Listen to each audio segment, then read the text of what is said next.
I'm going to talk about consciousness. Why consciousness? Well, it's a curiously neglected subject, both in our scientific and our philosophical culture. Why is that curious? Well, it is the most important aspect of our lives for a very simple logical reason. Namely, it's a necessary condition on anything being important in our lives that we're conscious. You care about science, philosophy, music, art, whatever. It's no good if you're a zombie or in a coma, right? So consciousness is number one. The second reason is that when people do get interested in it, as I think they should, they tend to say the most appalling things. And then even when they're not saying appalling things and they're really trying to do serious research, well, it's been slow. Progress has been slow. When I first got interested in this, I thought, well, it's a straightforward problem in biology. Let's get these brain stabbers to get busy and figure out how it works in the brain. So I went over to UCSF and I talked to all the heavy-duty neurobiologists there, and they showed some impatience, as scientists often do when you ask them embarrassing questions. But the thing that struck me is one guy said, an exasperated, very famous neurobiologist, he said, look, in my discipline, it's okay to be interested in consciousness, but get tenure first. Get tenure first. Now, I think I've been working on this for a long time. I think now you might actually get tenure by working on consciousness. If so, that's a real step forward. Okay, now why then is this curious reluctance and curious hostility to consciousness? Well, I think it's a combination of two features of our intellectual culture that like to think they're opposing each other, but in fact they share a common set of assumptions. One feature is the tradition of religious dualism. Consciousness is not a part of the physical world. It's a part of the spiritual world. It belongs to the soul, and the soul is not a part of the physical world. That's the tradition of God, the soul, and immortality. There's another tradition that thinks it's opposed to this, but accepts the worst assumption. That tradition thinks that we are heavy-duty scientific materialists. Consciousness is not a part of the physical world. Either it doesn't exist at all, or it's something else, a computer program, or some damn fool thing. But in any case, it's not part of science. And I used to get an argument that really gave me a stomachache. Here's how it went. Science is objective. Consciousness is subjective. Therefore, there cannot be a science of consciousness. Okay, so that's these twin traditions are paralyzing us. It's very hard to get out of these twin traditions. And I have only one real message in this lecture, and that is consciousness is a biological phenomenon like photosynthesis, digestion, mitosis.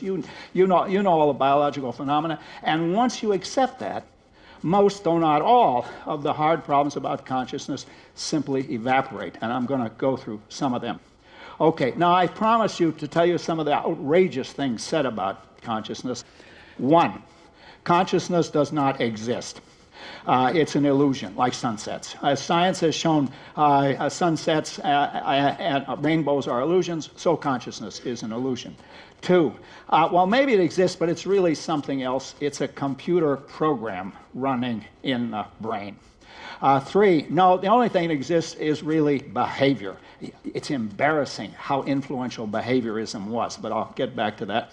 And four, maybe consciousness exists, but it can't make any difference to the world. How could spirituality move anything? And whenever somebody tells me that, I think, you want to see spirituality move something? Watch. I decide consciously to raise my arm, and the damn thing goes up. Furthermore, notice this. We do not say, well, it's a bit like the weather in Geneva. Some days it goes up and some days it doesn't go up. No, it goes up whenever I damn well want it to. Okay, I'm going to tell you how that's possible. Now, I haven't yet given you a definition. You can't do this if you don't give a definition. People always say, consciousness is very hard to define. I think it's rather easy to define if you're not trying to give a scientific definition. We're not ready for a scientific definition, but here's a common sense definition. Consciousness consists of all those states of feeling or sentience or awareness. It begins in the morning when you wake up from a dreamless sleep, and it goes on all day till you fall asleep or die or otherwise become unconscious. Dreams are a form of consciousness on this definition. Now, that's the common sense definition. That's our target. If you're not talking about that, you're not talking about consciousness. But they think, well, if that's it, That's an awful problem. How can such a thing exist as part of the real world? And this, if you've ever had a philosophy course, this is known as the famous mind-body problem. I think that has a simple solution too. I'm going to give it to you. And here it is. All of our conscious states, without exception, are caused by lower-level neurobiological processes in the brain, and they are realized in the brain as higher-level or system features. It's about as mysterious as the liquidity of water, right? The liquidity is not an extra juice squirted out by the H2O molecules. It's a condition that the system is in. And just as the jar full of water can go from liquid to solid, depending on the behavior of the molecules, so your brain can go from a state of being conscious to a state of being unconscious, depending on the behavior of the molecules. The famous mind-body problem is that simple. All right, but now we get into some harder questions. Let's specify the exact features of consciousness so that we can then answer those 4 objections that I made to it.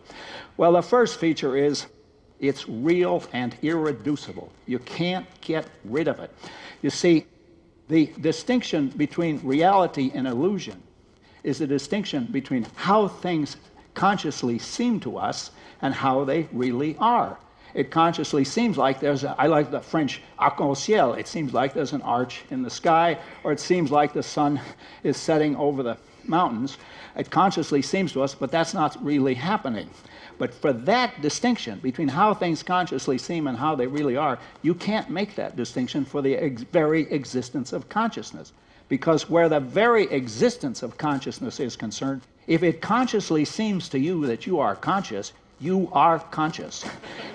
I mean, if a bunch of experts come to me and say, we are heavy-duty neurobiologists, and we've done a study of you, Searle, and we're convinced you are not conscious. You are a very cleverly constructed robot. I don't think, well, maybe these guys are right, you know. I don't think that for a moment, because, I mean, Descartes may have made a lot of mistakes, but he was right about this. You cannot doubt the existence of your own consciousness.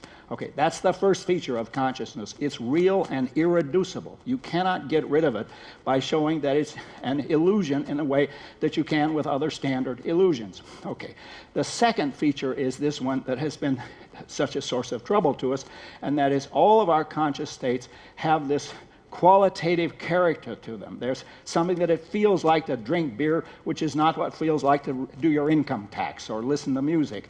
And this qualitative feel automatically generates a third feature, namely conscious states are by definition subjective in the sense that they only exist as experienced by some human or animal subject, some self that experiences them. Maybe we'll be able to build a conscious machine. Since we don't know how our brains do it, we're not in a position so far to build a conscious machine. Okay, another feature of consciousness is that it comes in unified conscious fields. So I don't just have the sight of the people in front of me and the sound of my voice and the weight of my shoes against the floor, but they occur to me as part of one single great conscious field that stretches forward and backward. That is the key to understanding the enormous power of consciousness. And we have not been able to do that in a robot. The disappointment of robotics derives from the fact that we don't know how to make a conscious robot, so we don't have a machine that can do this kind of thing. Okay, the next feature of consciousness, after this marvelous unified conscious field, is that it functions causally in our behavior. I gave you a scientific demonstration by raising my hand, but how is that possible? How can it be that this thought in my brain can move material objects? Well, I'll tell you the answer. We know, I mean, we don't know the detailed answer, but we know the basic part of the answer, and that is there are a sequence of neuron firings, and they terminate where the acetylcholine is secreted at the axon end plates of the motor neuron. Sorry to use philosophical terminology here, but when it's secreted at the axon end plates of the motor neurons, a whole lot of wonderful things happen in the ion channels, and the damned arm goes up. Now, think of what I told you. One and the same event, my conscious decision to raise my arm, has a level of description where it has all of these touchy-feely spiritual qualities. It's a thought in my brain, but at the same time it's busy secreting acetylcholine and doing all sorts of other things as it makes its way from the motor cortex down through the nerve fibers in the arm. Now what that tells us is that our traditional vocabularies for discussing these issues are totally obsolete. one and the same event has a level of description where it's neurobiological and another level of description where it's mental, and that's a single event, and that's how nature works. That's how it's possible for consciousness to function causally. Okay, now, with that in mind, with going through these various features of consciousness, let's go back and answer some of those early objections. Well, the first one I said was consciousness doesn't exist, it's an illusion. Well, I've already answered that. I don't think we need to worry about that. But the second one had an incredible influence and may still be around, and that is, well, if consciousness exists, it's really something else. It's really a digital computer program running in your brain. And that's what we need to do to create consciousness, is get the right program. You forget about the hardware. Any hardware will do, provided it's rich enough and stable enough to carry the program. Now, we know that that's wrong. I mean, anybody who's thought about computers at all can see that that's wrong, because computation is defined as symbol manipulation. Usually thought of as zeros and ones, but any symbols will do. You get an algorithm that you can program in a binary code, and that's the defining trait of the computer program. But we know that that's purely syntactical, that's symbolic. We know that actual human consciousness has something more than that. It's got a content in addition to the syntax. It's got a semantics. Now, that argument, I made that argument oh my God, I don't want to think about it, more than 30 years ago. But there is a deeper argument implicit in what I've told you, and I want to tell you that argument briefly, and that is consciousness creates an observer-independent reality. It creates a reality of money, property, government, marriage, CERN conferences, cocktail parties, and summer vacations. And all of those are creations of consciousness. Their existence is observer relative. It's only relative to conscious agents that a piece of paper is money or that a bunch of buildings is a university. Now, ask yourself about computation. Is that absolute, like force and mass and gravitational attraction, or is it observer relative? Well, some computations are intrinsic. I add 2 plus 2 to get 4. That's going on no matter what anybody thinks.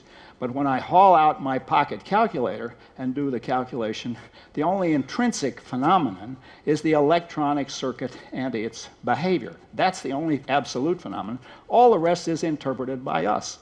Computation only exists relative to consciousness. Either a conscious agent is carrying out the computation, or he's got a piece of machinery that admits of a computational interpretation.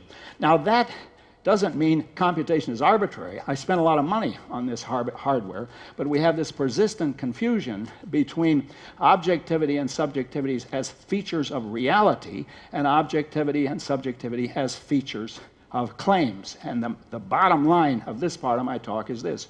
You can have a completely objective science, a science where you make objectively true claims about a domain whose existence is subjective, whose existence is in the human brain consisting of subjective states of sentience or feeling or awareness.